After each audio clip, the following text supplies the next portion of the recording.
the Israeli army and the Gulf states due to the qualitative development of Yemen's missile capabilities.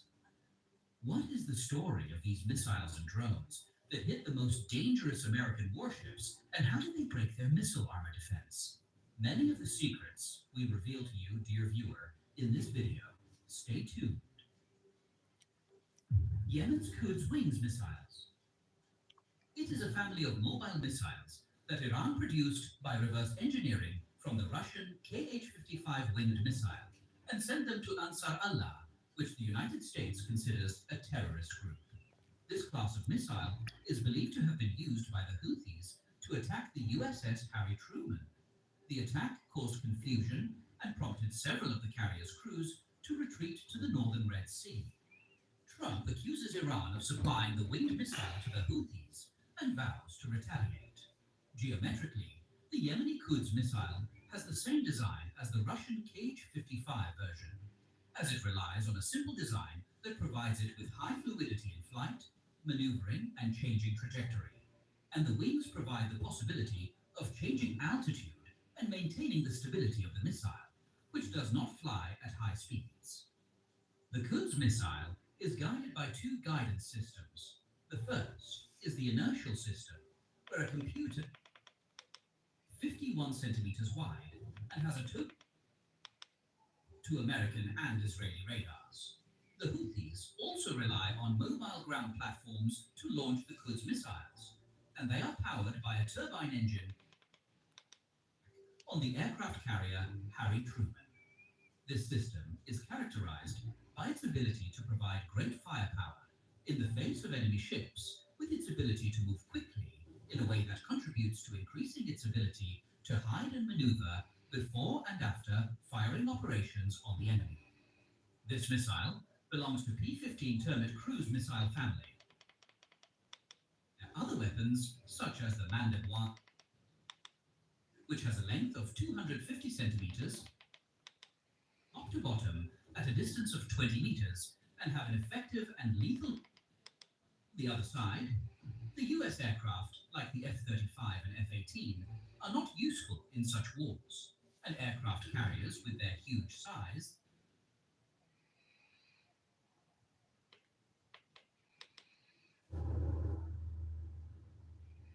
Yemen's biggest attack since Trump came to the White House. Not even 24 hours after the US strike on Ansar Allah's stronghold in Sana'a, Yemen launched a fast attack on the USS Harry Truman with a barrage of winged missiles and swarms of suicide drones. They flew at low altitude and penetrated the carrier's defenses until they hit it precisely, according to the Yemeni military spokesman. This is the book of Joel 3 and verse 10. I started verse 9. It read, beat your plowshare into sword and your pruning hook into spear. Let the weak say, I am strong. That was Joel 3 and 10. I want to begin this lesson by giving all the praise and glory to Yahweh, Bahashem, Yahushai, Bahashem, Raha, Kwadash, Bwana to Zelda, and the apostles of the mission who do well. Peace, blessing, and salutation to you, Akim, who are pushing this truth to the four winds of the heaven, being at the forefront of this spiritual war, to make sure Jerusalem is established as a praise here on earth again, as in the days of old. So I was watching the Houthi operation and in their quest trying to penetrate the USS Harry Truman, man. It seems like they were successful, man. They used the low-flying drone to penetrate the USS Harry Truman defenses. But, man, as you can see, the USS Harry Truman is a very powerful ship. I was watching its specifications the other day, man. It is very hard for the Yemenis with their technology to bring it down, but they were like a few skirmishes. I think it was yesterday or these days, man. And this is the practical definition of the weak saying they are strong. because if you consider a lot of Yemenis really are Kushite, man. If you go to that history during the time of the ancient Babylonian, a lot of them were Kushite, Ishmaelite. That way the Arab goes back to mixed multitude. My thought was, if the Yemenis can do this much to the US naval power, how much more Iran? And that triangle over there, it is known as the Golden Triangle, and you have what you call the Al-Mandabu Strait, in which that's the second most important shipping lane. The most important shipping lane, I think, apart from the Panama Canal, you have the Al-Mandabu Strait, you have the Strait of Hormuz. So that's like a global choking point, man. If you can be able to choke the Al-Mandabu Strait, you choke more than 20% of shipping. And you have the Strait of Hormuz. The Iranians are moving. I think I saw the other day, I saw a news, the Iranians are moving missile in place to be able to hit the Strait of Hormuz to impose an embargo, man. And we are approaching the time of Odyoshi, man. Odyoshi is at the door. Let me get the book of Matthew 24. This is verse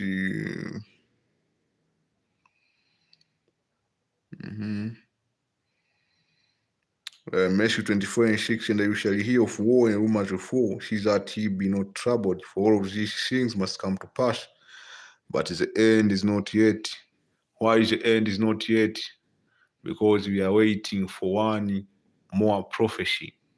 As you understand the timeline of prophecy happen in a chronological order. You can't have Odyoshi without the mark of the beast being made mandatory, man. That's why the scripture telling you, but the end is not yet until the mark of the beast is made mandatory, man. For nation shall rise against nation and kingdom against kingdom. So you will see more war. It won't just end up with a war in Ukraine, man. More war will come, man. The South China Sea is going to erupt, because that's another choke point right there. The South China Sea, the Panama Canal, you have Greenland and the Arctic cycle, man. You have what Esau calls the Pacific War Theater. So you have a lot of wars going on, man. And this war will spearhead Jacobo trouble. This war will spearhead Jacobo trouble. Verse 7 says, for nation shall rise against nation and kingdom against kingdom. There shall be famine and pestilence and earthquake in diverse places. It says all of this as the beginning of sorrows, man. You see, all of this as the beginning of sorrows and many other things, man. Like the scripture tell you over here, then shall they deliver you up to be afflicted, they shall kill you, and you shall be hated of all nations for my name's sake. Even affliction will amplify, man. What we are catching right now, what we are going through right now, it will be much more than what we are going through right now. If you think what you are going through right now is heavy, just wait until everything is off the table. So I wanted to cover what was going on over there in the Middle East. I hope you are edified. On to the next.